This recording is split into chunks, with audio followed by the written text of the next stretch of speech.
Amen. Si vous êtes dans Jean chapitre 18, regardez quelque chose dans Jean chapitre 18, c'est vraiment notre chapitre référence. On va relire des versets 15 à 18.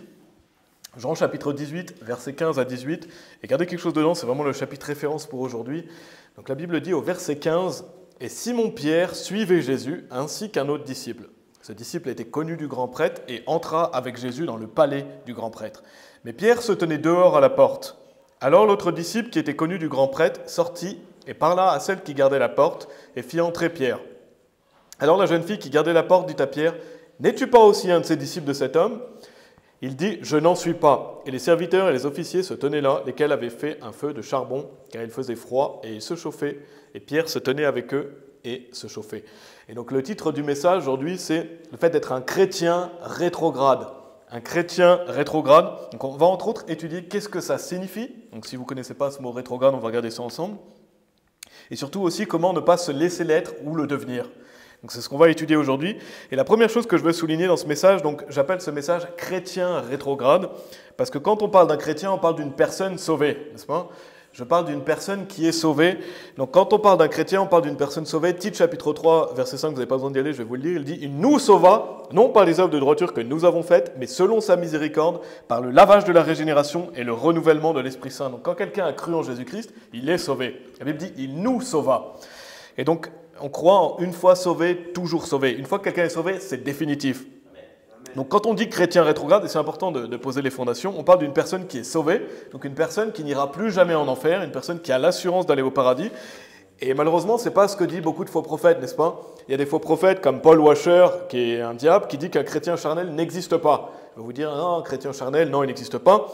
Ou dans la francophonie, on a Marcelo Tunasi, qui est un faux prophète aussi, qui va dire qu'un chrétien charnel va aller en enfer. C'est ce qu'il enseigne ouvertement. Donc ça, c'est des faux prophètes. Un chrétien ne peut jamais perdre son salut. Amen. C'est une bonne nouvelle, on ne peut jamais perdre notre salut. Donc une personne sauvée, elle ira au paradis quoi qu'il se passe. Et c'est ce qu'on croit ici. On croit que quelqu'un qui a cru en Jésus-Christ, il nous sauva. Donc c'est fait, c'est définitif. Une fois que vous avez cru en Jésus-Christ, vous avez été renouvelé par l'Esprit Saint, vous êtes enfant de Dieu. Donc là, c'est un message qui s'adresse à une personne sauvée. C'est quelqu'un, un chrétien rétrograde. Donc, c'est ce qu'on appelle un chrétien rétrograde qu'on va définir aujourd'hui. Donc, c'est une personne qui va aller au paradis quoi qu'il se passe.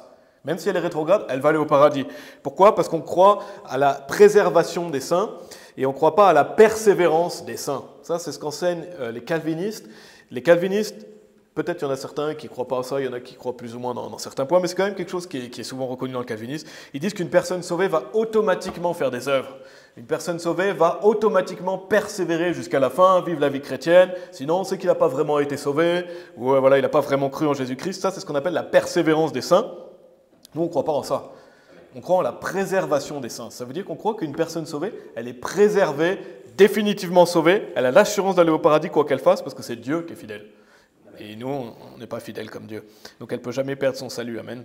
Donc, comme la Bible enseigne, par contre, une personne sauvée, elle peut chuter. N'est-ce pas ? Elle peut chuter, elle peut tomber, elle peut arrêter de vivre la vie chrétienne. Elle ira quand même au paradis. Pourquoi ? Parce qu'elle est sauvée. Et bien sûr, ce n'est pas ce que Dieu veut, on va en reparler, mais il est possible qu'une personne sauvée arrête de vivre la vie chrétienne, ne vive pas la vie chrétienne. Et donc, c'est ce qu'on va voir aujourd'hui à travers cette notion de chrétien rétrograde. Avant de rentrer dans les parties, je vais vous définir ce que ça veut dire que rétrograde. Si vous vous demandez qu'est-ce que ça veut dire que le mot rétrograde, dans le larousse.fr, c'est qui va en arrière, en sens contraire du chemin parcouru. On appelle ça un mouvement rétrograde. Donc quelqu'un qui va en arrière, qui va dans le sens contraire. Sur Wikipédia, j'ai regardé aussi au sujet de ce qu'on appelle la météorologie, donc c'est l'étude de la météo, pardon. Et relié à ce mot rétrograde, je trouve que ça définit bien aussi, il est dit un changement de la direction des vents dans le sens inverse des aiguilles d'une montre est également dit rétrograde. Donc c'est quelque chose qui va dans l'autre sens. En anglais, on appelle ça le backsliding. Je ne sais pas si vous avez entendu, mais en anglais, rétrograde, c'est backsliding. Et je vous donne une définition sur Wikipédia en anglais qui est traduite en français. Donc backsliding, qu'est-ce que ça veut dire ? C'est terme utilisé dans le christianisme pour décrire un processus par lequel un individu converti au christianisme, donc on parle vraiment d'une personne sauvée, revient à ses habitudes d'avant la conversion. Donc c'est ça, rétrograde. Et sur un dictionnaire anglais, c'est le Cambridge Dictionary, traduit en français, c'est recommencer à faire quelque chose de mal alors que vous avez fait quelque chose de bien. En particulier, arrêter de travailler dur ou ne pas faire quelque chose que vous aviez accepté de faire. Ça, c'est plusieurs définitions de ce mot rétrograde. Et ce que je veux que vous reteniez, c'est ce concept de chrétien rétrograde, c'est le concept qu'un chrétien, une personne sauvée, donc une personne qui a l'assurance d'aller au paradis, comme on a posé la fondation, quoi qu'il se passe, elle va aller au paradis.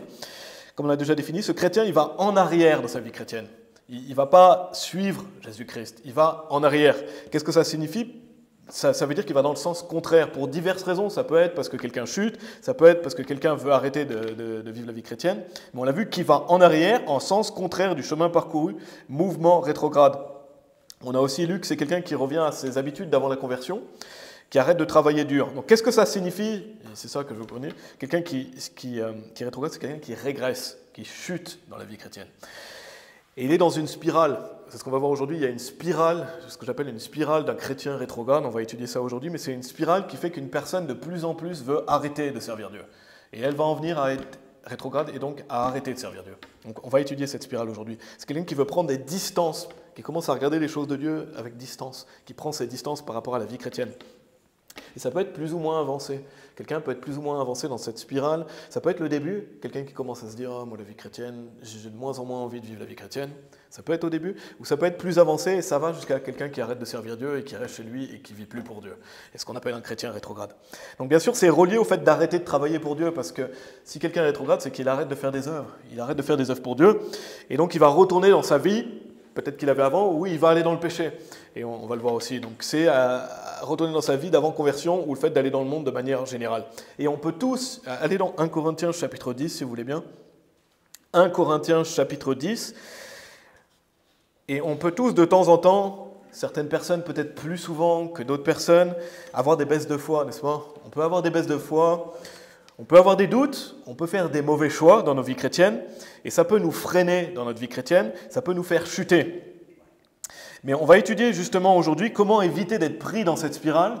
Si vous commencez à être dans cette spirale, vous dites « Ah, moi je me sens comme ça », ou si quelqu'un se dit qu'il est dans cette spirale, ou comment éviter d'y aller plus tard pour nous aussi. Parce que peut-être vous dites « Ah, moi je ne suis pas du tout rétrograde, je suis zélé, etc. » Oui, mais regardez 1 Corinthiens chapitre 10, verset 12, c'est pourquoi que celui qui pense qu'il se tient debout prenne garde de peur qu'il ne tombe. Donc oui, peut-être que vous n'êtes pas un chrétien rétrograde aujourd'hui, et Dieu merci, mais on doit prendre garde, n'est-ce pas ? Mes amis, on est vulnérable, on a la chair. Alors quand on est sauvé, notre esprit est sauvé définitivement, mais on a toujours notre chair. Donc on est capable de retourner dans notre vie d'avant, on est capable d'arrêter de servir Dieu. Et c'est pour ça qu'on croit en une fois sauvé, toujours sauvé, et on croit qu'un chrétien ne va pas automatiquement faire des œuvres. Donc c'est très important d'apprendre comment sortir de cette spirale si vous êtes dedans et comment éviter d'être pris dans cette spirale. Donc 1 Corinthiens chapitre 10, relisons le verset 12, il est dit « C'est pourquoi que celui qui pense qu'il se tient debout prenne garde de peur qu'il ne tombe. » Donc vous ne croyez pas si fort et si intelligent que vous dites « Moi je ne tomberai jamais, moi je suis le meilleur, moi je suis le plus fort, moi je suis plus saint que les autres, il y en a qui sont tombés, moi ça ne m'arrivera jamais. » Et arrêtez d'être centré sur vous et dire moi, parce que la Bible dit, attention, celui qui pense se croire debout, il prenne garde de peur qu'il ne tombe. Qu'est-ce que ça veut dire ? Ça veut dire qu'on ne doit pas être des plus saints que toi à croire qu'on est intouchable. Moi, je sais que je ne tomberai jamais parce que j'aime Dieu, et tant mieux si vous aimez Dieu, mais ne vous croyez pas intouchable dans le sens où vous croyez meilleur que les autres et que tout est facile pour vous. Parce que la Bible dit, c'est pourquoi que celui qui pense qu'il se tient debout prenne garde de peur qu'il ne tombe. Donc la Bible nous met en garde. Soyons humbles et soyons vigilants. Ça permet d'être vigilant tous les jours et d'analyser où est-ce qu'on met nos pieds, qu'est-ce qu'on fait, et de rester humble, parce qu'on doit reconnaître que notre chair est faible. L'esprit est bien disposé, mais la chair est faible. Donc c'est pour ça qu'on doit prendre cette disposition pour continuer à servir Dieu et à marcher par l'esprit. Allez dans Galates chapitre 5, si vous voulez bien, Galates chapitre 5. Mais la vie chrétienne est un marathon, ce n'est pas un sprint pendant 3 mois, 4 mois. Et il y a des gens zélés, on voit des gens très très zélés qui arrêtent de servir Dieu. Parce qu'ils se sont brûlés, parce qu'ils sont tombés dans cette spirale de chrétiens rétrogrades. Nous, on veut faire ça sur la durée. C'est un marathon, la vie chrétienne, donc on veut marcher par l'esprit. Et c'est une bataille de chaque jour. C'est pour ça que je vous dis que vous ne croyez pas si fort et si intelligent à vous dire « moi, tout est facile pour moi », etc. Non, parce qu'on a la chair. Et c'est une bataille de chaque jour de décider de marcher par l'esprit. Ça demande de la discipline. Regardez Galates chapitre 5, versets 16 et 17. Galates chapitre 5, versets 16 et 17, il est dit « Je dis alors ceci, marchez en l'esprit, et vous n'accomplirez pas la convoitise de la chair. Car la chair convoite contre l'esprit, et l'esprit contre la chair. » Et laissez-moi vous dire quelque chose, votre chair veut vivre dans le monde. Votre chair veut vivre dans le monde, votre chair veut vous attirer vers des mauvaises choses. C'est votre esprit qui est bien disposé. La chair est faible, et ils sont opposés l'un à l'autre. Donc c'est des opposés, de sorte que vous ne pouvez pas faire les choses que vous voudriez. Donc, bien sûr, vous pouvez prendre place devant, madame, si vous voulez. C'est déjà pris ici. C'est déjà pris ici, si vous voulez vous mettre là. Oui, merci. Et bien sûr, soyons fermes et déterminés dans nos cœurs, n'est-ce pas? On doit être ferme et déterminé dans notre cœur, donc on doit se dire dans notre cœur, j'arrêterai jamais de servir Dieu. Ça doit être déterminé dans notre cœur, je serai fidèle, j'arrêterai jamais de servir Dieu, j'irai à l'église, abandonner la vie chrétienne, c'est jamais une option. Amen à ça, on doit déterminer ça dans nos cœurs. Et en même temps, on doit être sur nos gardes, on doit être vigilant parce qu'on sait que la chair est faible, et on doit être vigilant pour ne pas tomber. Retournez dans Jean chapitre 18, si vous voulez bien. Mais quand on tombe, je vais vous lire Proverbe chapitre 24, au verset 16, il est dit « Car un homme juste tombe 7 fois. Et se lève de nouveau, mais les immoraux tomberont dans la malveillance. » Donc la Bible dit qu'un homme juste, il tombe, mais il se lève. Il est dit, car un homme juste tombe 7 fois et se lève de nouveau. Donc quand on tombe, on doit se lever de nouveau, n'est-ce pas? On doit revêtir le nouvel homme, marcher par l'esprit, et donc on s'appuie sur Dieu et on repart de l'avant. C'est ça que fait l'homme juste. Donc ça, c'était une introduction, mais pour finir d'introduire ce sujet, il peut nous arriver de tomber, n'est-ce pas? On peut tomber, on peut être dans une mauvaise passe, mais l'important, c'est comment vous réagissez à ça, comment vous réagissez aux choses que vous traversez. Et on va voir aussi comment déceler cela. Donc maintenant, c'est ce qu'on va étudier dans nos vies et éviter d'être un chrétien rétrograde. Donc si vous êtes dans Jean chapitre 18, la première partie aujourd'hui, c'est reconnaître cette spirale de chrétien rétrograde. Comment la reconnaître? Et bien, on va voir ça en 3 étapes, parce qu'on peut décrire cette spirale en 3 étapes. Donc dans cette partie, il y aura 3 sous-parties, qui sont les 3 étapes de cette spirale. Et gardez quelque chose dans Jean chapitre 18, comme je l'ai dit. Et on va voir des versets aussi de ce passage parallèle dans d'autres évangiles. Mais regardez Jean chapitre 18, relisons versets 15 à 18. Jean chapitre 18, versets 15 à 18. Il est dit « Et Simon-Pierre suivait Jésus, ainsi qu'un autre disciple. Ce disciple était connu du grand prêtre et entra avec Jésus dans le palais du grand prêtre. Mais Pierre se tenait dehors à la porte. Alors l'autre disciple qui était connu du grand prêtre sortit et parla à celle qui gardait la porte et fit entrer Pierre. » Verset 17, « Alors la jeune fille qui gardait la porte dit à Pierre, « N'es-tu pas aussi un des disciples de cet homme ?» Il dit, « Je n'en suis pas. » Et les serviteurs et les officiers se tenaient là, lesquels avaient fait un feu de charbon, car il faisait froid et ils se chauffaient, et Pierre se tenait avec eux et se chauffait. Donc ce fameux passage, je pense que vous êtes familier avec ce passage, parce qu'on le retrouve dans les 4 évangiles. Et on va aller dans d'autres passages, dans Luc et dans Matthieu notamment. Mais c'est le fameux passage où Pierre va renier le Seigneur Jésus-Christ. Et donc ça parle juste avant la crucifixion. Pierre va renier le Seigneur Jésus-Christ, donc ça parle du fait de renier, bien sûr. De renier le Seigneur, et c'est le renier devant les hommes. Pierre était toujours sauvé. Il était déjà sauvé, il était toujours sauvé. Il renie le Seigneur Jésus-Christ devant les hommes. Pourquoi? Parce qu'il a peur de la persécution. Il disait, moi je ne connais pas cet homme, je paraphrase, parce qu'il ne voulait pas être persécuté, parce qu'il avait peur des hommes. Et donc c'est ce que fait Pierre ici dans ce passage, mais aujourd'hui je vais me focaliser sur quelque chose de différent. C'est qu'il y a une leçon vraiment importante à travers ce passage de Jean chapitre 18. Et quelle est cette leçon? Selon moi, il y a une leçon sur les 3 étapes de la spirale d'un chrétien rétrograde. Et la première partie, donc on voit aujourd'hui reconnaître la spirale d'un chrétien rétrograde. Mais pourquoi, pourquoi reconnaître cette spirale? Parce que vous ne voulez pas être pris dedans. Vous ne voulez pas être pris dans cette spirale et vous voulez aider les autres qui sont pris aussi dans cette spirale. Donc c'est bien de reconnaître ça. Première étape de cette spirale, c'est le fait de suivre Jésus de loin. Regardez dans Jean chapitre 18 au verset 15, reconnaître la spirale d'un chrétien rétrograde, première étape, suivre Jésus de loin. Regardez au verset 15, dans Jean chapitre 18, il est dit « Et Simon-Pierre suivait Jésus, ainsi qu'un autre disciple. Ce disciple était connu du grand prêtre et entra avec Jésus dans le palais du grand prêtre. » Regardez quelque chose dans Jean 18, allez dans Matthieu chapitre 26. Matthieu chapitre 26, si vous voulez bien, parce qu'il y a d'autres informations sur ce passage dans les autres évangiles. Le temps que vous allez dans Matthieu chapitre 26, je vais vous lire Luc chapitre 22, verset 54. Il est dit, « Alors ils le prirent et le conduisirent, donc en parlant du Seigneur Jésus, et amenèrent dans la maison du grand prêtre, et Pierre suivait de loin. » Et regardez Matthieu chapitre 26, verset 58. Matthieu chapitre 26, verset 58, il est dit, « Mais Pierre le suivait de loin, jusqu'au palais du grand prêtre, et y entra et s'assit avec les serviteurs pour voir la fin. » Donc qu'est-ce qu'on apprend sur Simon? Qu'est-ce qu'on apprend sur Pierre, Simon-Pierre ici? Qui suivait Jésus, oui, mais comment? Et Pierre suivait de loin. Mais Pierre le suivait de loin. Donc, quelle est la première étape d'un chrétien rétrograde? C'est le fait de suivre Jésus de loin. Le fait de suivre Jésus de loin. Et c'est la première étape de quelqu'un qui va chuter, malheureusement, c'est qu'il commence à prendre cette distance avec le Seigneur Jésus-Christ. Il commence à regarder Jésus de loin. Et donc, c'est cette notion de régresser et donc de vouloir arrêter de servir Dieu. Donc, suivre Jésus de loin. Donc, comment ça prend forme dans nos vies? Si vous dites, oui, mais nous, il n'y a pas le Seigneur Jésus-Christ devant nous physiquement, comment ça prend forme dans nos vies? Donc, c'est le fait que vous allez prendre des distances avec les choses de Dieu. C'est ça, suivre Jésus de loin. Commencez à prendre cette distance avec tout ce qui est relié à la chrétienté. Commencez à venir de moins en moins à l'église, par exemple. quelqu'un qui commence à venir de moins en moins, quelqu'un qui commence à moins lire la Bible, quelqu'un qui commence à moins aller évangéliser, il commence à regarder le Seigneur Jésus-Christ de loin. Ils le suivent encore, mais de loin. Et bien sûr, je ne parle pas de quelqu'un qui serait malade physiquement. C'est toujours important de le dire, je ne parle pas de quelqu'un qui est malade physiquement, qui ne peut pas venir. Je ne parle pas de quelqu'un qui récupère parce qu'il a vécu quelque chose physiquement. Je parle de quelqu'un qui est apte, en capacité de venir, mais qui commence à suivre Jésus de loin. À regarder Jésus de loin. Et que fait Pierre en suivant Jésus de loin ? Quand on suit quelqu'un de loin, qu'est-ce que ça implique ? Ça implique qu'on le regarde de loin, n'est-ce pas ? Si je suis frère Tristan de loin, je le vois de loin. Pierre, en suivant Jésus de loin, il commence à regarder Jésus de plus loin.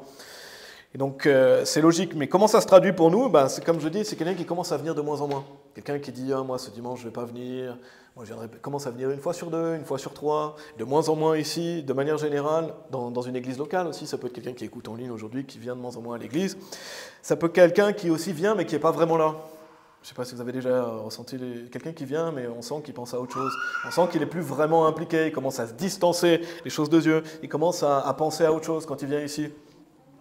Donc il commence dans ses pensées à se distancer de la vie chrétienne.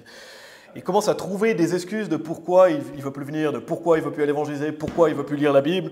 Et vous comprenez, je pense. Et je pense que nous, et vous le savez, les êtres humains, on est forts pour trouver des excuses, n'est-ce pas ? On peut toujours trouver une excuse. Si vous voulez trouver une excuse, vous pouvez trouver une excuse de ne pas venir. Vous dites « Ah, moi je suis fatigué aujourd'hui.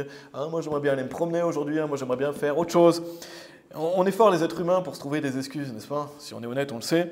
Parce que si vous voulez trouver des excuses de ne pas venir, vous allez en trouver. Vous allez toujours trouver des excuses de ne pas vivre la vie chrétienne. Et donc, oui, vous êtes toujours dans Matthieu chapitre 26. Mais les amis, ça commence dans les pensées. Et c'est ça que je veux que vous reteniez aujourd'hui, ça commence dans vos pensées. Ça commence dans les pensées, le fait de nourrir des pensées, du fait de se distancer de la vie chrétienne, de commencer à moins lire la Bible, de commencer à moins venir à l'église, d'arrêter telle ou telle œuvre chrétienne, de moins s'investir. Et c'est dans les pensées et après ça prend forme dans les paroles et dans les actes. Regardez Matthieu chapitre 26, relisons le verset 58, mais Pierre commence par suivre Jésus de loin. Mais Pierre le suivait de loin, jusqu'au palais du grand prêtre, et y entra et s'assit avec les serviteurs pour voir la fin. Allez dans Psaume chapitre 1, si vous voulez bien, dans l'Ancien Testament. Psaume chapitre 1, et gardez toujours quelque chose dans Jean chapitre 18, si vous pouvez garder quelque chose dedans. Parce qu'on ne retrouve pas seulement cette étape dans cette histoire. Il y a dans Psaume chapitre 1, on va voir le verset 1, ça décrit aussi cette spirale. Parce que là, la première étape, c'est suivre Jésus de loin. Mais si vous allez dans Psaume chapitre 1, et j'avais dit qu'on retournerait dans Psaume chapitre 1, dans un message que j'avais fait sur « Et maintenant que je suis sauvé », on va lire le verset 1, Psaume chapitre 1, verset 1. Il est dit « Béni est l'homme qui ne marche pas dans le conseil des impies, ni ne se tient dans le chemin des pécheurs, ni ne s'assied sur le siège des dédaigneux. » Donc vous voyez 3 choses. Première chose, béni est l'homme qui ne marche pas dans le conseil des impies. Et on étudiera, je pense, faire Psaume chapitre 1 prochainement, on étudiera plus en détail ce psaume. Là, je veux vraiment qu'on regarde ce verset 1. Et donc, je veux que vous voyez qu'il est dit, béni est l'homme qui ne marche pas dans le conseil des impies. Si vous ne marchez pas dans le conseil des impies, vous êtes béni. Vous êtes béni. Béni est l'homme qui ne marche pas dans le conseil des impies. Donc, c'est celui qui ne marche pas dans les mauvais conseils, n'est-ce pas ? Cette notion de marcher dans de mauvais conseils, mais ultimement, quand on marche dans le conseil des impies, on marche par la chair. Ça veut dire que vous écoutez les conseils des autres et vous marchez par la chair. Et notez qu'il y a cette notion de marcher. Béni est celui qui ne marche pas dans le conseil des impies. Et qu'est-ce qu'on a lu dans Matthieu chapitre 26 ? Mais Pierre le suivait de loin jusqu'au palais du grand prêtre. Donc que fait Pierre ? Il marche, n'est-ce pas ? Pierre, il marche et il suit Jésus de loin. Donc c'est relié, selon moi c'est relié, mais c'est la première étape d'un chrétien rétrograde, c'est marcher en suivant Jésus de loin. Oui, on suit toujours un peu Jésus-Christ, mais on le suit de loin. Et c'est le marcher dans le conseil des impies, parce que c'est relié. Quelqu'un qui commence à prendre cette distance avec la vie chrétienne, peut-être c'est parce qu'il écoute des mauvais conseils. Il écoute les conseils du monde, il écoute des personnes qui essayent de le dissuader de vivre la vie chrétienne, ou il écoute son propre cœur, qui est sa propre chair. Mais c'est relié, les conseils des impies ne vont pas vous faire marcher plus près du Seigneur Jésus. Ça va vous faire vous distancer de Jésus-Christ. Quand les gens vous dissuadent de venir servir Dieu, de vivre la vie chrétienne, c'est des conseils d'impies. Ça ne veut pas dire que la personne est forcément extrêmement malfaisante, mais c'est quelqu'un c'est un mauvais conseil. C'est un conseil de dire distance-toi de la vie chrétienne. Ça vous fait voir Jésus de plus loin si vous commencez à rentrer dans ses conseils et à marcher dans ses conseils. Parce qu'on va tous recevoir des mauvais conseils, n'est-ce pas ? C'est pour ça qu'on doit bien connaître la Bible pour juger. Mais il y a des personnes qui vont vous dire de ne plus venir à l'église le dimanche, qui vont vous dire pourquoi tu ne passes pas plus de temps avec nous, pourquoi tu vas là-bas, pourquoi tu fais ça, pourquoi tu es devenu différent, pourquoi tu bois plus d'alcool, pourquoi tu ne te drogues pas, pourquoi tu ne vis pas selon nos conseils. Ou ils vont vous conseiller même de fréquenter des endroits malfaisants. Ils vont vous dire viens avec nous, on va au bar, viens avec nous, on va sortir. Et ça vous fait regarder Jésus de loin, n'est-ce pas? Vous ne pouvez pas vous dire que si vous allez au bar, vous allez regarder Jésus de près, non. Amen. Ça vous distance de la vie chrétienne. Et quand vous êtes pris dans cette spirale du péché, vous commencez à vous distancer de Jésus-Christ. De même, quelqu'un qui lit de moins en moins la Bible, si vous lisez de moins en moins la Bible, jusqu'à presque plus la lire, au bout d'un certain temps, vous allez regarder votre Bible de loin. Elle est là-bas, mais vous la regardez de loin. Et si vous regardez la Bible de loin, vous regardez Jésus de loin. Amen. Jésus est la parole. Amen. C'est pour ça qu'on doit lire la Bible chaque jour. Mais quelqu'un qui va commencer à se distancer de sa vie, il va se distancer du Seigneur Jésus-Christ, donc il va regarder Jésus de loin. De même, quelqu'un qui a les yeux derrière sa télévision tout le dimanche, quelqu'un qui regarde des programmes idiots et malfaisants, de la perversion ou autre, quelqu'un qui regarde tout le temps Netflix, ou les séries perverses, ça ne va pas vous faire regarder Jésus de loin, n'est-ce pas? Ça va vous faire regarder Jésus de près, pardon. Ça va vous faire regarder Jésus de loin, n'est-ce pas? Si vous regardez des choses perverses à la télévision, ça va empoisonner votre esprit, vos pensées. Ça va vous faire distancer du Seigneur Jésus-Christ. Parce que Jésus-Christ ne veut pas que vous regardiez ces abominations, n'est-ce pas? Et retournez dans Jean chapitre 18, si vous voulez bien. Donc ça, c'est la première étape du chrétien rétrograde. Et déjà, si vous comprenez cette étape, normalement, la suite ne va pas venir. Et après, on va voir comment éviter. Mais c'est vraiment important, retenez bien ça aujourd'hui. Retenez bien ça. La première étape de quelqu'un qui arrête de servir Dieu ou qui est dans cette spirale, c'est de regarder à Jésus de loin. Et ça prend forme de différentes manières, j'en ai mentionné certaines, je pourrais faire un message complet là-dessus. Maintenant, voyons la deuxième étape, si vous voulez bien, et gardez quelque chose, j'aurais dû vous le dire dans Psaume chapitre 1. On va relire Jean chapitre 18, des versets 16 à 18. Donc, première partie, reconnaître la spirale d'un chrétien rétrograde. Première étape, suivre Jésus de loin. Deuxième étape, regardez Jean chapitre 18, versets 16 à 18. Il est dit, mais Pierre se tenait dehors à la porte. Alors l'autre disciple, qui était connu du grand prêtre, sortit et parla à celle qui gardait la porte, et fit entrer Pierre. Alors la jeune fille qui gardait la porte dit à Pierre, « N'es-tu pas aussi un des disciples de cet homme ?» Il dit, « Je n'en suis pas. » Et les serviteurs et les officiers se tenaient là, lesquels avaient fait un feu de charbon, car il faisait froid, et ils se chauffaient. Et Pierre se tenait avec eux et se chauffait. Donc, première partie, reconnaître la spirale d'un chrétien rétrograde. Première étape, suivre Jésus de loin. La deuxième étape, c'est se tenir dehors à la porte. Il se tient dehors à la porte et il va s'éloigner de son frère Jean, donc d'un frère en Christ. Donc, deuxième étape, se tenir dehors à la porte et s'éloigner des frères et sœurs en Christ. C'est la deuxième étape. Après avoir suivi Jésus de loin, après avoir regardé au Seigneur Jésus-Christ de loin, il va se tenir dehors à la porte. Donc c'est une étape supplémentaire. C'est une étape supplémentaire et en plus il va se distancer de son ami Jean et de son frère en Christ. Parce que l'autre disciple dont il est question, regardez dans Jean chapitre 18 au verset 16, il est dit « Mais Pierre se tenait dehors à la porte, alors l'autre disciple ». Je pense qu'il s'agit de Jean, c'est évident pour moi qu'il s'agit de Jean, parce que Jean est le seul qui va suivre Jésus-Christ jusqu'à la fin. C'est le seul qui va, des apôtres, qui va être là quand Jésus-Christ sera crucifié. Il sera là avec sa mère notamment, avec la mère du Seigneur Jésus-Christ, avec Marie. Mais c'est lui qui était certainement connu du grand prêtre et qui fait entrer Pierre. Donc oui, Pierre, il se tient dehors à la porte, après il rentre, mais il ne rentre pas malheureusement pour suivre le Seigneur Jésus. Vous allez voir ça après. Il prend des distances par rapport au Seigneur Jésus et donc il prend des distances par rapport à une bonne fréquentation, son frère en Christ. Il aurait dû au moins suivre Jean aussi. Bien sûr, on doit suivre Jésus-Christ, mais suivre son frère en Christ, Jean. Parce qu'il entre, mais qu'est-ce qu'il fait? Regardez dans le passage dans Jean chapitre 18, et Pierre se tenait avec eux et se chauffait. Donc qu'est-ce qu'il fait? Il ne se tient pas avec les frères et sœurs, il se tient avec des personnes qu'on pourrait qualifier du monde. Il se tient avec eux, il se chauffe avec eux, donc il ne se tient plus avec le Seigneur, il ne se tient plus avec Jean. Et qu'est-ce que ça représente? Ça représente le fait de se tenir en dehors des choses de Dieu, encore une fois, mais cette fois-ci à une étape supérieure. Ce n'est pas juste suivre Jésus de loin, c'est se tenir à la porte. C'est se tenir à la porte parce que mes amis, et oui, je veux bien que vous reteniez ça aussi, une chose importante à retenir, c'est que quand vous voyez quelqu'un chuter dans la vie chrétienne, c'est malheureux et c'est triste, mais il avait déjà nourri ça dans ses pensées depuis longtemps. Vous ne voyez pas quelqu'un qui est zélé, qui vient ici régulièrement, qui est investi dans les choses de Dieu, s'il ne vient plus du jour au lendemain, vous pouvez vous dire que quand il venait avant, il commençait déjà à regarder Jésus de loin. Il venait, mais il n'était pas là, parce qu'il y a une progression. Il y a une progression, ça a commencé dans ses pensées. Quelqu'un qui arrête, bien sûr quelqu'un qui vient une fois et qui ne revient jamais, c'est différent, mais quelqu'un qui vient depuis des années, qui sert Dieu, qui est zélé et qui dit qu'il va suivre Jésus, et un jour il ne vient plus, il ne donne plus de nouvelles, il a nourri ça dans ses pensées. Il a laissé ses mauvaises pensées maintenant prendre forme et maintenant il se tient dehors à la porte. Il passe même plus la porte. Après, s'il va dans une autre église, c'est différent. Je parle de quelqu'un qui arrête de vivre la vie chrétienne. Malheureusement, cette personne qui chute, elle a déjà chuté dans son cœur depuis un moment. Ça commence dans le cœur. Elle a déjà laissé cette spirale s'installer, donc elle est passée à l'étape supérieure. Donc ici, la deuxième étape, illustrée, bien sûr, c'est une illustration. On regarde ce passage de Jean chapitre 18 à travers l'histoire du reniement de Pierre. C'est se tenir éloigné du Seigneur Jésus-Christ, et après, c'est se tenir dehors à la porte et ne plus être avec les frères et sœurs en Christ. Donc c'est même plus... là, c'est quelqu'un qui vient de moins en moins, mais il franchit même plus la porte au bout d'un moment. Il vient même plus à l'église. Donc c'est de plus en plus se tenir en dehors de la vie chrétienne. Et même si Pierre, ici, on voit qu'il rentre par la porte, il rentre par la porte, mais pour se tenir avec qui? Avec des personnes qui, ici, représentent le monde, avec des mauvaises fréquentations. Et retournez dans Psaume chapitre 1, si vous voulez bien. Donc Pierre, il se tient dans le monde, ici, et il vient plus symboliquement, ce qu'on pourrait dire à l'église, il se tient en compagnie de qui? Des pécheurs. Il se tient en compagnie des pécheurs, il se tient avec des personnes du monde, il n'est plus avec son frère en Christ, Jean. Et que dit Psaume chapitre 1? Relisons. On a vu, béni est l'homme qui ne marche pas dans le conseil des impies. Donc on voit cette notion de suivre Jésus de loin, de marcher dans le conseil des impies. Mais qu'est-ce qu'il est dit ensuite? Ni ne se tient dans le chemin des pécheurs. Donc première étape, marcher et se distancer de Jésus. Après, c'est se tenir avec les pécheurs. Et ici, c'est ce que fait Pierre. Il se tient avec les autres, il se chauffe avec eux, il se tient parmi les gens qui ici symbolisent le monde. Donc c'est se tenir dans le chemin des pécheurs, donc c'est plus seulement suivre Jésus de loin, maintenant c'est une autre étape. Il se tient sur le chemin des pécheurs. Donc on voit une progression, ici dans Psaume chapitre 1, on voit la progression. D'abord, la progression c'est quoi? C'est suivre Jésus de loin et ensuite c'est se tenir loin de Jésus. Et c'est une spirale, suivre Jésus de loin, ensuite se tenir sur le chemin des pécheurs. Tout comme l'apôtre Pierre, c'est ce qu'il a fait.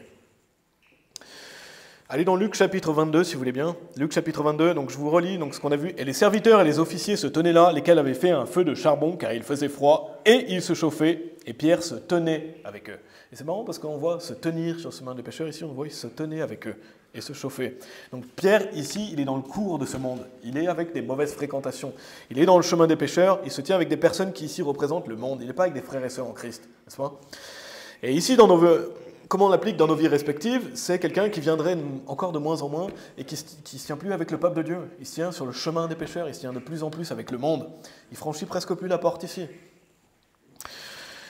Allez, s'il vous plaît, donc dans Luc chapitre 22, qu'est-ce qu'on a vu? Première partie, reconnaître la spirale d'un chrétien rétrograde, donc suivre Jésus de loin. Ensuite, se tenir dehors à la porte, donc se distancer des frères et sœurs en Christ. Et la troisième étape, juste avant que Pierre renie Jésus, c'est quoi? C'est s'asseoir dans le monde. Regardez dans Luc chapitre 22, parce qu'il y a un peu plus de précision par rapport à Jean 18. Dans Luc 22, on va lire le verset 55. Ça nous apporte des précisions sur comment est Pierre. Luc chapitre 22, verset 55, il est dit « Et quand ils eurent allumé un feu au milieu de la salle, et qu'ils se furent assis ensemble. » Qu'est-ce qu'il est dit? Pierre s'assit parmi eux. Donc Pierre se chauffant ici, il s'assoit parmi eux. C'est plus, il est dehors à la porte, simplement il regarde Jésus de loin, maintenant il est assis avec eux. Et donc ça, c'est la dernière étape. C'est quelqu'un qui vient plus vivre la vie chrétienne, qui arrête de vivre la... Et il s'assoit dans le monde. Il s'assoit dans le monde. Pensez aux personnes qui sont assises devant leur télévision alors qu'ils devraient être à l'église. Ils sont assis au chaud. Peut-être ils sont assis au chaud devant un feu même, ou devant un radiateur. Comme Pierre ici, qui s'asseyait avec le monde pour se réchauffer. C'est les personnes qui vont jouer aux jeux vidéo au lieu de venir servir Dieu. C'est la même chose. Les personnes qui vont aller au bar, les personnes qui vont aller au casino, les personnes qui ne veulent pas vivre la vie chrétienne et qui s'assoient dans le monde. Qui s'assoient dans le monde et qui ne viennent plus servir Dieu. C'est ça un chrétien rétrograde. Pierre n'est plus seulement à se tenir avec eux, maintenant il est assis avec eux. On voit cette progression, marcher, se tenir debout et être assis. Donc c'est encore une étape supplémentaire et c'est l'ultime étape de cette spirale. Et ça conduit quoi? Ça conduit à Pierre à renier Jésus-Christ. Qu'est-ce que fait Pierre? Il renie le Seigneur Jésus-Christ. Et comment ça se traduit pour nous chrétiens? Parce qu'on ne voit plus le Seigneur Jésus-Christ devant nous. Ça se traduit pour nous chrétiens, quelqu'un qui arrête de servir Dieu. Parce que si vous arrêtez de servir Dieu, vous reniez le Seigneur Jésus-Christ dans votre vie, devant les hommes. Vous reniez que vous êtes chrétien, parce que vous ne vivez pas comme un chrétien, vous vivez dans le monde. Et donc, bien sûr, quelqu'un qui est sauvé et qui finit assis dans le monde, il va aller au paradis, comme on a vu. On l'a déjà établi dans les bases. Il va aller au paradis quoi qu'il se passe. Mais il va avoir une mauvaise relation avec Dieu, n'est-ce pas? Parce que ça veut dire qu'il s'est distancé de Dieu. Il s'est tenu avec les pécheurs, et maintenant il est assis dans le monde. Et retournez dans Psaume chapitre 1, si vous voulez bien. On va voir aussi cette dernière étape dans Psaume chapitre 1, verset 1. Donc ça, c'est la troisième étape pour reconnaître la spirale d'un chrétien rétrograde. On a vu suivre Jésus de loin, on a vu se tenir dehors à la porte, et donc c'est s'éloigner des frères et sœurs en Christ. Dernière étape, s'asseoir dans le monde. Et ça conduit quoi? Pierre a renié le Seigneur Jésus-Christ. Et ça prend tout son sens aussi dans Psaume chapitre 1. Donc on a vu « Béni est l'homme qui ne marche pas dans le conseil des impies, ni ne se tient dans le chemin des pécheurs, et qu'est-ce qu'il a dit après, ni ne s'assied sur le siège des dédaigneux. Donc, que fait cet homme ici, qui est, on pourrait dire à l'inverse de celui qui est béni, il s'assied sur le siège des dédaigneux. Donc, non seulement suivre Jésus de loin, après, c'est se tenir sur le chemin du monde, mais après, c'est s'asseoir dans le monde, n'est-ce pas? Et Psaume chapitre 1, quand vous voyez Psaume chapitre 1, comme on a vu à travers Jean chapitre 18, et il y a des compléments dans Luc 22 notamment, ça décrit une spirale de mouvement. Si vous m'avez suivi, il y a une spirale de mouvement, il y a une progression dans le mouvement. On voit quoi dans le mouvement? Une régression de l'activité, n'est-ce pas? De moins en moins d'activité. Il marche, il se tient debout et il s'assoit. Si vous faites ça, ça veut dire que vous êtes moins actif. Donc c'est un mouvement rétrograde d'activité. Et ça résulte à quoi? À la non-activité, à s'asseoir. Et donc c'est comme une spirale d'un chrétien rétrograde. Donc, et c'est de moins en moins d'activité pour Dieu. C'est ça la conclusion. De moins en moins d'activité pour Dieu, de moins en moins servir Dieu pour finir par s'asseoir dans le monde et vivre dans le monde. Et malheureusement, c'est ne plus rien faire après. Parce que quelqu'un qui est assis dans le monde, il a déjà passé toutes ces étapes qu'on a vues, et donc il ne sert plus Dieu. Donc on peut prendre une illustration, le fait de venir à l'église, j'en ai déjà parlé à travers ce message, mais commencer à suivre Jésus de loin, c'est quelqu'un qui viendrait de moins en moins à l'église. De moins en moins. Nous on est un groupe ici, mais quelqu'un qui viendrait de moins en moins dans le groupe, sans aller dans une autre église bien sûr. Quelqu'un qui viendrait de moins en moins, quelqu'un qui serait investi de moins en moins, comme on a vu quelqu'un peut-être qui vient, mais qui n'est pas vraiment là, et ça se ressent quand quelqu'un est là et pas là. En même temps, quelqu'un qui commence à moins s'investir. Après, c'est quelqu'un qui commence à se tenir dehors la porte. Donc là, il vient presque plus. Il reste en dehors de l'église, il vient de moins en moins aux activités chrétiennes. Ça vient jusqu'à plus franchir la porte et après, ça finit par s'asseoir dans le monde. Et c'est arrêter de venir servir Dieu, arrêter définitivement de servir Dieu. Donc on peut appliquer ça pour l'église, on peut appliquer ça pour la lecture de la Bible, c'est pareil. Quelqu'un qui commence à regarder sa Bible de loin, quelqu'un qui commence à plus lire d'autres choses que la Bible. Il écoute les conseils des impies, il regarde plus la télévision, je ne sais pas, quelque chose comme ça. Et après, il finit par s'asseoir et ne plus lire la Bible. On peut l'appliquer dans plein de domaines de notre vie chrétienne, c'est pour ça qu'on doit être vigilant. Que ce soit aller à l'église, aller évangéliser aussi, quelqu'un qui vient de moins en moins évangéliser, qui finit par ne plus venir évangéliser. C'est lire la Bible, c'est toutes ces choses basiques de la vie chrétienne. Prier aussi, quelqu'un qui prie de moins en moins. Donc on peut l'appliquer dans beaucoup de domaines. On peut appliquer ça dans beaucoup de domaines. Et quand on y pense, c'est une vie de ce qu'on peut appeler un auto-suicide. Parce que si vous faites ça, vous vous détruisez vous-même. Vous vous faites du mal à vous-même. Si vous vous tenez loin de Jésus-Christ, vous vous faites du mal. Si vous vous tenez en dehors de la porte, vous vous faites du mal. Si vous commencez à vous asseoir dans le monde, vous vous faites du mal à vous-même. C'est une voie auto-destructrice. Et pourquoi? Parce que si vous arrêtez de servir Dieu, quelqu'un qui arrête de servir Dieu, il va se détruire par le péché, n'est-ce pas? Et c'est ça qui est important de retenir. Il n'y a pas quelqu'un qui dit « Moi, je ne veux plus des choses de Dieu, mais je ne vis pas dans le péché. » C'est impossible. Vous ne pouvez pas dire « Moi, j'arrête de servir Dieu, mais je ne vis pas dans le péché. » Parce que quelqu'un qui arrête de servir Dieu, ça veut dire qu'il marche dans la chair. Et la chair convoite les choses de la chair, donc vous allez automatiquement marcher dans le péché, vous allez automatiquement être dans le péché. Qu'est-ce qui fait que quelqu'un arrive à la dernière étape et finit par arrêter de servir le Seigneur Jésus? C'est le péché. C'est le péché. Qu'est-ce que ça peut être? La convoitise de l'argent. Quelqu'un qui est tellement omnibulé par l'argent, l'amour de l'argent, la richesse ou sa carrière, qui ne veut plus servir Dieu. Quelqu'un qui recherche la popularité aussi peut-être, qu'il ne veut pas être critiqué par sa famille, il a honte, il veut être bien vu dans sa famille, ou quelqu'un qui recherche sa propre gloire et qui arrêterait de servir Dieu. Quelqu'un à cause de la persécution aussi, qui arrêterait de servir Dieu. Ça peut être aussi les soucis de ce monde qui fait que quelqu'un ne vient plus servir Dieu. Ça peut être un mode de vie malsain aussi, quelqu'un qui commence à boire beaucoup plus d'alcool, quelqu'un qui se drogue, quelqu'un qui est alcoolisé, quelqu'un qui vit dans la fornication, il va se distancer des choses de Dieu, il va être dans cette spirale. Parce que vous ne pouvez pas vous dire « moi j'arrête de servir Dieu mais je ne vis pas dans le péché ». C'est impossible. Vous ne pouvez pas dire « moi j'arrête de lire la Bible, j'arrête d'aller à l'église, je fais plus ces choses mais par contre je vais mener une bonne vie ». Non, vous ne pouvez pas. Vous ne pouvez pas, parce que si vous voulez mener une bonne vie, vous devez faire ces choses. Parce que si vous marchez par l'esprit, vous allez faire ces choses. Et comme on a vu, quelqu'un qui marche par la chair, il va accomplir les convoitises de la chair, donc il va forcément aller dans le péché, n'est-ce pas? Donc à travers cette fameuse histoire du reniement de Pierre, on peut en apprendre sur comment éviter cette spirale. On a vu les 3 étapes de cette spirale, maintenant on va voir comment éviter cette spirale, ou comment la stopper. Si vous dites, moi je me retrouve un peu là, je commence à regarder un peu trop Jésus de loin, c'est vrai que je viens plus à l'église, c'est vrai que je fais plus ces choses-là, comment en sortir de cette spirale? Parce qu'on veut vivre pour Christ, n'est-ce pas? On veut vivre pour Christ, donc c'est la deuxième partie aujourd'hui. Allez dans Hébreux chapitre 12, si vous voulez bien. Première partie, c'était les différentes étapes de cette spirale. Maintenant, comment éviter ça? Comment éviter ça? Il n'y a que 2 parties aujourd'hui. Ces 2 parties sont plus longues parce qu'il y a des sous-parties. Mais une chose essentielle, s'il vous plaît, retenez ça aujourd'hui. Une chose essentielle, retenez ça aujourd'hui. Retenez ça aujourd'hui, ok? Parce que selon moi, c'est cette clé pour éviter cette spirale, pour ne pas devenir rétrograde, ou pour vite se ressaisir. Parce que quelle est la méthode pour ça? C'est tout simple. Si vous avez un problème dans votre vie, agissez à la source du problème. Allez voir pourquoi vous êtes dans telle ou telle chose. Agissez à la source du problème. Souvent, quand on a un problème, il faut aller à la source de pourquoi on a ce problème. C'est basique, hein, c'est des choses basiques. Mais quelle est la source du problème de cette spirale rétrograde? Qu'est-ce qui fait que cette personne est devenue rétrograde? Ben, c'est ce qu'on a vu, c'est la première étape, n'est-ce pas? Quelle est la première étape avec l'histoire de Pierre? Suivre Jésus de loin. Quelle est la source du problème? C'est qu'il a suivi Jésus de loin. Donc, il le regardait de loin. Donc, ça, c'est la source du problème. Donc, quelle est la clé? Regardez Jésus de près. Amen. Regardez Jésus de près. Si vous continuellement vous regardez Jésus de près, vous ne serez pas pris dans cette spirale. Vous ne serez pas pris dans cette spirale, parce que si vous avez le regard sur le Seigneur Jésus, si vous avez le regard sur sa parole, si vous avez focalisé votre regard sur lui, vous allez rester proche de lui. Et c'est ce qu'on veut en tant que chrétien. Si vous ne voulez pas aller dans cette spirale de chrétien rétrograde, vous devez rester proche du Seigneur Jésus-Christ. Donc si vous vous sentez loin de Dieu, regardez de nouveau au Seigneur Jésus-Christ. Rapprochez-vous de Dieu. La Bible dit approchez-vous de Dieu et il s'approchera de vous.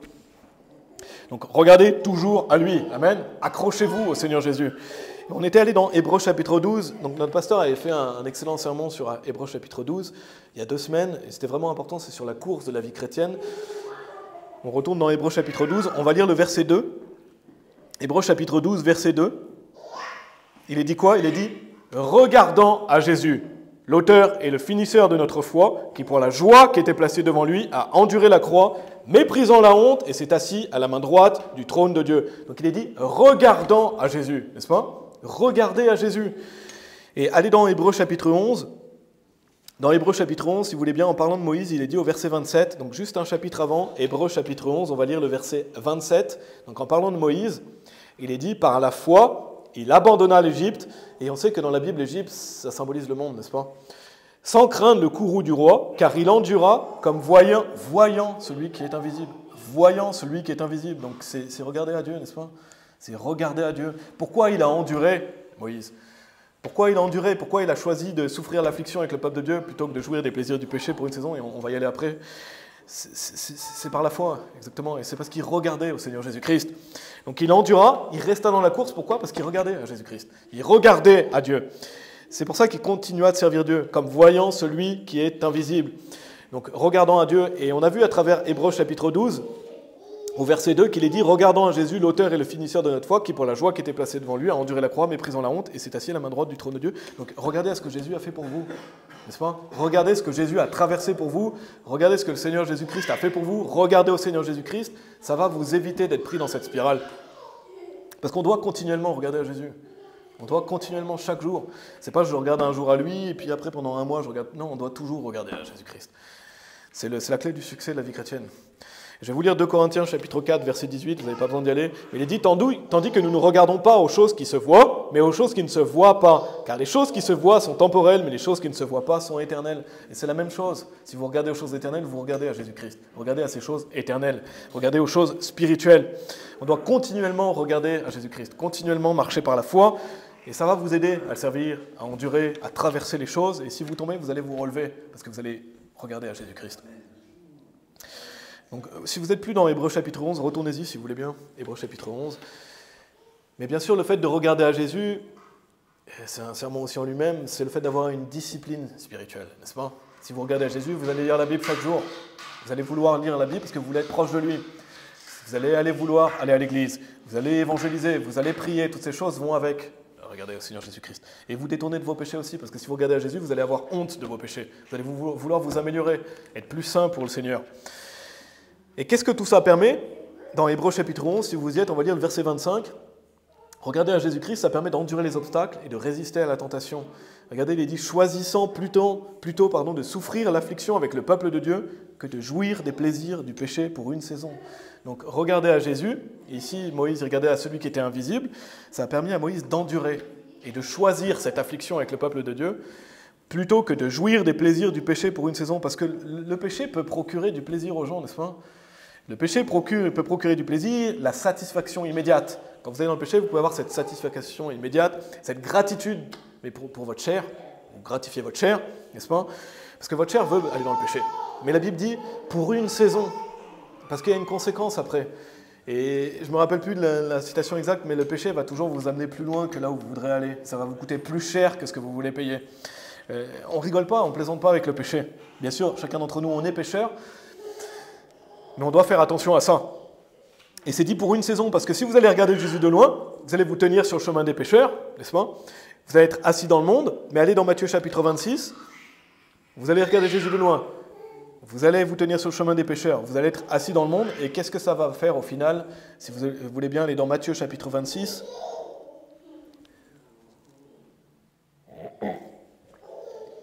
Regardez Matthieu chapitre 26, au verset 75, verset 75. Vous allez pleurer amèrement.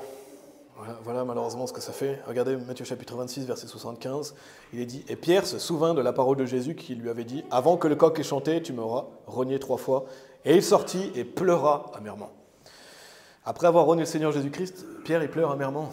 Pourquoi? Parce qu'il aimait le Seigneur Jésus-Christ. Et il s'est rendu compte de ce qu'il avait fait. Il s'en est voulu, donc il a pleuré amèrement. Et bien sûr, Pierre est un grand homme de Dieu. Pierre est ça fait aucun doute, Pierre est un grand homme de Dieu. Quand vous lisez les actes, toutes les choses merveilleuses qu'il a fait pour Dieu, les paroles qu'il a données, il a continué à servir Dieu. Après, il s'est relevé. Mais ici, à ce moment-là, il a chuté. Mais si vous arrêtez de servir Dieu, si vous allez arrêter de regarder à Jésus-Christ, commencer à vivre dans le monde, si vous retenez dans le monde, la finalité d'un chrétien rétrograde, c'est que vous allez pleurer amèrement. Vous allez avoir une vie misérable. Vous allez avoir une mauvaise vie. Parce que la Bible dit « Et n'attristez pas le Saint-Esprit de Dieu par lequel vous êtes scellés jusqu'au jour de la rédemption. » Vous allez attrister l'Esprit, on en parlait tout à l'heure, vous allez attrister celui qui est là pour vous réconforter. Vous allez attrister celui qui est là pour vous guider. Vous allez réconforter pour celui qui est là pour vous protéger. Et donc forcément, vous allez pleurer amèrement. Et c'est pour ça que souvent, on croit qu'un chrétien, il ne va pas automatiquement faire des œuvres, n'est-ce pas? Mais un chrétien, il ne pourra plus vivre la vie d'avant comme il la vivait avant, sans se soucier des conséquences de ses péchés. Maintenant, il a le Saint-Esprit. Il va attrister. Donc, quelqu'un de sauvé, il va se sentir mal au fond de lui. Il va peut-être pas forcément se détourner de ses péchés, mais il va se sentir mal, il va se sentir misérable et minable parce qu'il a Dieu en lui. Il a Dieu en lui, et en plus, Dieu va nous châtier. Allez dans Hébreux chapitre 12, si vous voulez bien. Mais notre vie n'a aucun sens si on arrête de servir Dieu. Et la vie n'a aucun sens parce que Dieu nous laisse ici quand on est sauvé pour le servir. On a été sauvé pour le servir.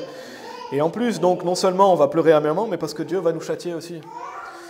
Dieu va nous châtier. Si vous vivez complètement en dehors de la course de la vie chrétienne, si vous viviez complètement en dehors de la volonté de Dieu, c'est sûr que Dieu va vous châtier, parce qu'il voudra vous ramener sur le droit chemin. Dans le même chapitre où justement on voit le fait de regarder à Jésus, regardez le verset 6. Donc on a vu le fait de regarder à Jésus, mais regardez le verset 6, pardon. Hébreux chapitre 12, verset 6. Il est dit « Car celui que le Seigneur aime, il le châtie et fouette tout fils qu'il reçoit. » Donc Dieu nous châtie. Ça veut dire qu'il nous punit quand on est sauvé. Et regardez verset 28. Au verset 28 et verset 29, il est dit « C'est pourquoi nous recevons un royaume qui ne peut être déplacé, ayons la grâce par laquelle nous pouvons servir Dieu de manière acceptable, avec révérence et crainte selon Dieu, car notre Dieu est un feu consumant. » Notre Dieu est un feu consumant. Qu'est-ce que ça veut dire? Ça veut dire que vous ferez bien de craindre Dieu, n'est-ce pas? On ferait bien de craindre Dieu. Oui, Dieu est amour, Dieu nous aime, mais on doit le craindre. Dieu est un feu consumant. Donc Dieu est grandement à craindre, mes amis. On doit avoir une juste crainte de Dieu. On doit le servir avec crainte et tremblement. Quand on tremble devant quelqu'un, c'est qu'on le craint, n'est-ce pas? Et on doit craindre Dieu. Dieu est amour, Dieu nous aime, mais on doit aussi craindre devant Dieu. Parce qu'on doit craindre le châtiment, on doit craindre les conséquences des mauvaises choses qu'on fait. Et ça nous aide à nous mettre en règle avec Dieu, ça nous aide à nous écarter des péchés. Donc c'est pas j'arrête de servir Dieu et tout va bien aller pour moi. Non, désolé de vous dire ça, mais non, ça va pas aller pour vous. Parce que celui que le Seigneur aime, il le châtie et fouette tout fils qu'il reçoit. Parce que notre Dieu est un feu consumant et c'est une chose effroyable que de tomber entre les mains du Dieu vivant. Parce que Dieu est votre Père, si vous êtes sauvé, Dieu vous aime. Et si vous arrêtez de servir Dieu, il sait que ce n'est pas bénéfique pour vous et ce n'est pas bénéfique pour son service non plus. Donc il voudra vous ramener sur le droit chemin, donc il va attirer votre attention. Et Dieu peut monter la fournaise du châtiment si on ne prête pas garde à ce qu'il nous dit. Parce que Dieu veut nous ramener sur le droit chemin. Parce que c'est soit vous servez Dieu, soit vous servez le diable. C'est tout. Et il y a le chemin de Dieu ou il y a le cours de ce monde. Oui, un chrétien est sauvé pour toujours, même s'il sert le diable, même si malheureusement, voilà, il vit dans le monde. Mais un chrétien complètement rétrograde qui vit dans le monde, qu'est-ce qu'il va faire? Il va servir le diable, il va servir la convoitise de la chair et il va agir dans le sens du cours de ce monde. Parce que il va servir le diable notamment à travers la recherche des richesses, par exemple. À travers aussi les idoles de la vie, à travers le cours de ce monde, n'est-ce pas? C'est ce que je vous dis, c'est soit vous courez pour Dieu, soit vous suivez le cours de ce monde. Et on veut servir Dieu par amour, n'est-ce pas? On veut servir Dieu parce qu'on l'aime. Mais on doit toujours avoir cette crainte, juste crainte de Dieu. Parce que cette crainte vous donne la sagesse. Ça vous donnera la sagesse de vous détourner des péchés. Ça vous donne aussi la sagesse de vous dire « Ah, j'ai pas vraiment envie d'y aller aujourd'hui, mais je vais y aller parce que je crains Dieu. » Parce que je crains Dieu. Et on veut faire les choses par amour de Dieu, mais on a toujours cette crainte. Notre Dieu est un feu consumant. On doit avoir la crainte d'arrêter de servir Dieu. Amen. On doit avoir cette crainte. Parce que, en plus, retournez dans Luc chapitre 22, si vous voulez bien. Dans Luc chapitre 22. Mais mes amis, je ne vous l'apprends pas, mais Dieu voit tout, n'est-ce pas? Dieu nous voit, Dieu voit chacun d'entre nous aujourd'hui ici. Juste avant que Pierre pleure amèrement, on a lu, donc ça c'est ce que ça conduit, si vous reniez Jésus devant les hommes, vous allez pleurer amèrement. Vous allez être triste. Mais regardez juste avant, dans Luc chapitre 22, au verset 61, il est dit, et c'est un verset qu'on ferait bien de retenir, et le Seigneur se retourna et regarda Pierre. Et Pierre se souvint de la parole du Seigneur, comme il lui avait dit, « Avant que le coq ait chanté, tu me renieras 3 fois. » Mes amis, Pierre regardait Jésus de loin. Il renie Jésus, il s'assoit dans le monde, mais Pierre regardait plus à Jésus, mais est-ce que le Seigneur ne voyait plus Pierre à ce moment-là? Et le Seigneur se retourna et regarde à Pierre, n'est-ce pas? Et nous, on ne le voit pas physiquement, mais on sait que Dieu regarde à nous. On sait que Dieu regarde à nous. Donc avant d'arrêter d'envisager de servir Dieu, sachez que Dieu vous regarde. Dieu regarde ses serviteurs, Dieu regarde ce que vous faites. Et Dieu prend plaisir quand on garde ses commandements. Mais Dieu regarde ce qu'on fait. Donc avant d'arrêter les choses de Dieu, pensez à Jésus qui regarde à vous. Pensez à Dieu qui est en train de vous regarder. Appliquez ça et dites-vous, le Seigneur se retourna et vous regarda. Le Seigneur se retourna et regarda. Parce que Dieu nous regarde, pensez à ça, ça amène aussi une juste crainte de Dieu, mais Dieu regarde tout ce qu'on fait. Et vous pouvez cacher les choses devant les hommes, Dieu, vous ne pouvez pas lui cacher ce que vous faites, n'est-ce pas?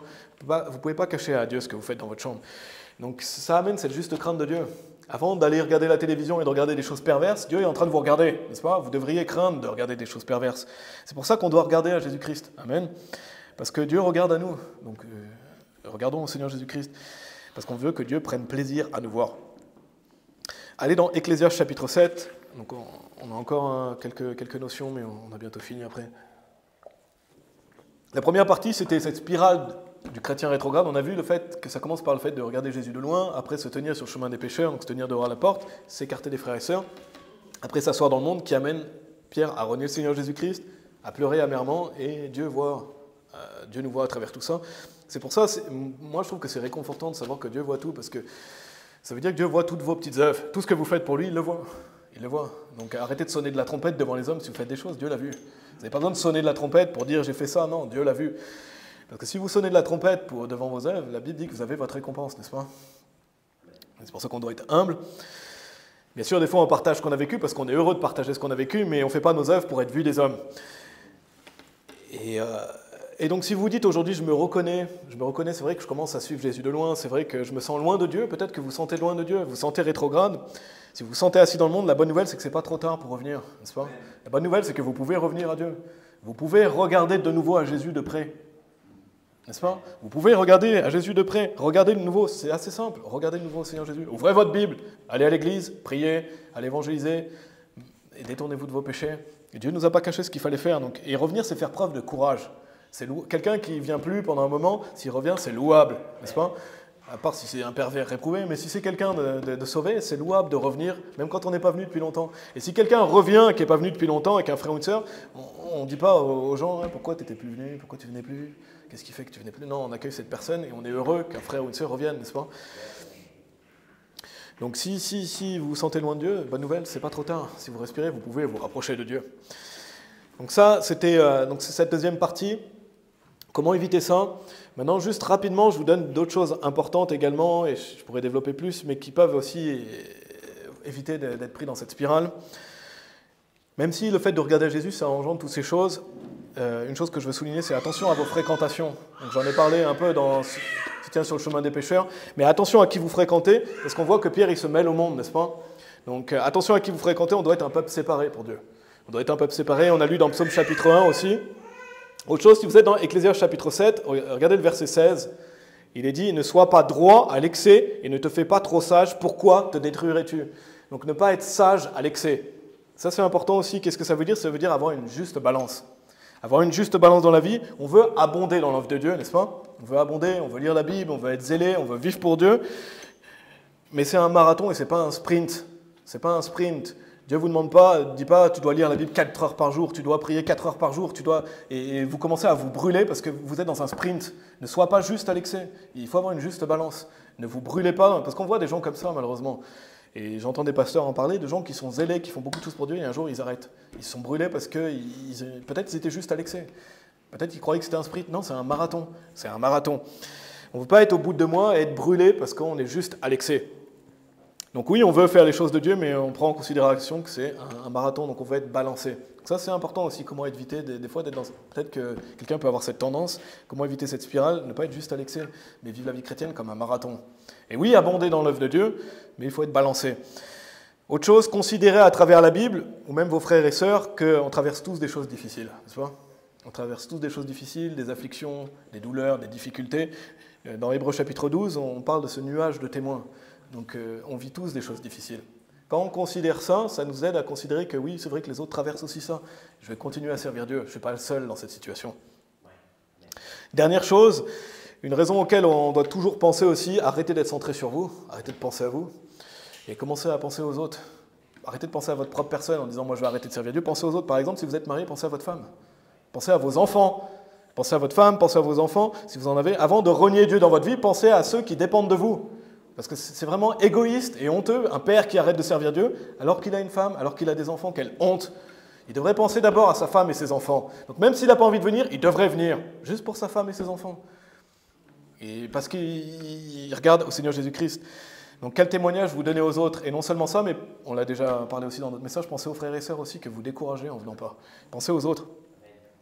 Parce que c'est une conséquence dramatique. Ça peut avoir une conséquence dramatique déjà sur votre famille, ça là, mais aussi sur les frères et sœurs. Donc on va s'arrêter là par rapport au message aujourd'hui, mais prenons garde aux choix qu'on fait et continuons de regarder au Seigneur Jésus-Christ. Quand vous vous trouvez dans cette spirale, où vous commencez à regarder Jésus de loin, lisez la Bible, priez, faites des choses pour Dieu. Et souvent les chrétiens deviennent rétrogrades quand la difficulté est là, et c'est justement quand la difficulté est là qu'on doit se rapprocher de Dieu. Ce n'est pas le moment d'arrêter justement quand la difficulté est là, on doit se rapprocher de Dieu. Et si vous sentez rétrograde, Dieu veut que vous reveniez à lui, n'est-ce pas ? Comme après, on ne va pas y aller, mais dans Jean chapitre 21, après Jésus va demander à Pierre, m'aimes-tu ?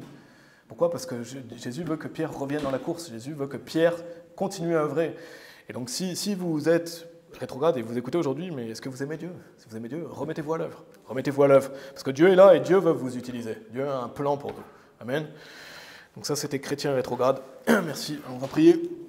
Merci Seigneur pour ta parole, merci Seigneur pour cette magnifique histoire de Jean chapitre 18. Enfin, je ne sais pas si on peut vraiment dire magnifique Seigneur, mais en tout cas cette histoire, parce que c'est vrai que c'est une histoire qui est triste, mais c'est ta parole Seigneur, donc on veut regarder à ces choses Seigneur, parce que toute l'écriture est donnée pour instruction Seigneur, et super pour ces exemples dans la Bible, et on sait que Pierre après t'a suivi et t'a servi.